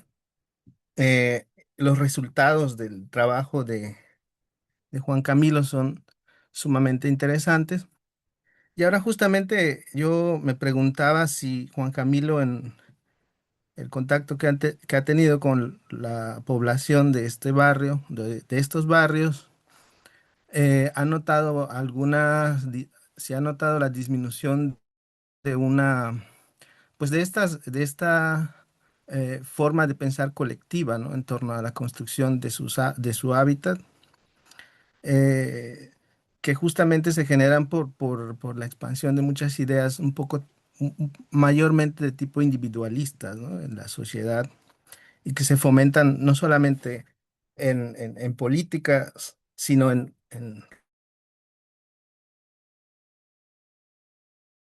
esferas, y que pues, de alguna manera en un mundo atravesado por la comunicación, donde se reciben información diariamente a través de diferentes medios. Entonces, pues se me venía la idea de preguntarle si ha notado como una disminución en cuanto a esta cohesión colectiva que existe entre los integrantes de los barrios que ha estudiado, y si en el futuro considera que estos fenómenos de autoconstrucción y autogestión pues pueden ir disminuyendo y cediendo paso a pues a lo que en la teoría se conoce como el urbanismo neoliberal. Gracias y de nuevo por la intervención. Muchas gracias, Rolando, a ti. Eh, sí, es que es mucho lo que nos acaba de plantear Rolando, nos da para otra conversación completa porque ese es uno de de las serias reflexiones, digamos, que se están dando, inclusive en el marco, por ejemplo, de, de la discusión actual en el país. eh, Se expidió también un decreto, que es el decreto 413, que es de mejoramientos de vivienda. Y ese decreto permite por primera vez que los mejoramientos de vivienda los hagan las comunidades organizadas directamente, ¿cierto? Y lo que se tiene detrás más que la obra de infraestructura es la oportunidad de entender el mejoramiento de las viviendas como un medio para el fortalecimiento de capacidades locales, ¿cierto? Es decir, que maestros de obra, ferreteros, constructores locales, juntas de acción comunal, asociaciones de usuarios, asociaciones de viviendistas, organizaciones populares de vivienda, etcétera, puedan generar los mejoramientos de sus viviendas como históricamente lo han hecho. Eso permite poder, digamos, fortalecer otro tipo de ejercicios. La gran pregunta es la escala de esto, porque es evidente que quien sabe construir y lleva construyendo por lo menos los últimos 40 años en nuestras ciudades es el mercado. Entonces el mercado, digamos, es quien sabe construir. O quien, digamos, logró captar la política pública, inclusive desde alguna medida se puede decir que cooptar inclusive la política pública, ¿cierto? El mercado cooptó la política pública y parece que solo la expresión, digamos, del mercado es la única válida. Y ese decreto de empleo de mejoramientos ha permitido de una manera no tan amplia, pero sí con ya aproximadamente unos 50.000 mejoramientos ejecutados por organizaciones, asimismo como el decreto de autogestión que sacamos y que tiene unos proyectos piloto donde las comunidades delegan en constructores locales o históricos de sus barrios las construcciones de las viviendas. Eso ha permitido o creo yo que va a permitir en algún momento poder tener como en la agenda pública nuevamente la discusión de que pueden haber diferentes formas de producir las soluciones habitacionales. No solo es el mercado, evidentemente por las escalas o las capacidades, no solo podrá ser las comunidades, ¿cierto? Pero la política pública sí debería poder contemplar diferentes alternativas, no una única alternativa. Y creo que hay una lucha también, y con eso creo que puedo también dar una puntada según la intervención de Rolando, es que al interior del aparato administrativo del Estado también tenemos discusiones muy profundas. También tenemos discusiones, digamos, muy agresivas, no en el sentido de la violencia, pues, sino agresivas en el sentido de las discusiones que hay al interior, porque también parece que la tecnocracia fue la forma en que el mercado encontró para cooptar absolutamente el Estado social de derecho. Y ahí también hay unas discusiones muy interesantes que se tienen que dar al interior de la gestión pública y el aparato administrativo del Estado. Bueno, muchas gracias. ¿Tenías algo más que decir, Rolando? No, me parece muy interesante la discusión, justamente pensando en cómo pasar o pensar el concepto del derecho a la ciudad del que partió esta presentación como algo dinámico, algo no acabado, algo en construcción, en donde los habitantes de los barrios, las y los habitantes de los barrios, eh, no únicamente sean consultados cuando hay un proyecto de mejoramiento barrial para que avalen un proyecto, sino que sean realmente sus saberes, conocimientos, capacidades, como acaba de decir Juan, sean realmente integrados en estos proyectos y en estas políticas, que ahora en un contexto político eh, nuevo, digamos, en el caso de Colombia, pues también pueden apuntar hacia el mejoramiento de la política para la satisfacción de este tipo de necesidades ciudadanas, ¿no? Y hasta qué punto se pueden extender, pero en su gran diversidad también es un reto que me parece que es muy interesante. Y pues por eso felicito igual este tipo de visión crítica y de este tipo de proyectos. Son muy interesantes. Muchísimas gracias. Bueno, nosotros estamos ya entonces llegando al cierre de esta conversación. Voy a darles por una última vez la palabra a Diego y a Juan Camilo para que ya podamos entonces escuchar sus últimos comentarios y despedirnos en este espacio. No, de mi parte, pues muchísimas gracias nuevamente por la invitación y nuevamente pues a Juan Camilo felicitaciones pues de trabajo y por lo que se viene haciendo. Y no, pues es un campo abierto para seguir trabajando desde el sector académico, desde la administración pública, creo que desde la visión de las ciudades, desde el nivel nacional como desde el nivel local. Eh, y bueno, lo interesante de esto es que siempre quedan como nuevas puertas y ventanas abiertas. Y pues de eso se trata. Creo que hace rato no teníamos en el contexto colombiano eh, como la apertura a diferentes formas de entender la generación del hábitat en contextos de informalidad. Y creo que en esa dirección el trabajo de Juan Camilo pues termina siendo muy, muy útil. Y bueno, pues muchísimas gracias nuevamente a todas y todos. Gracias.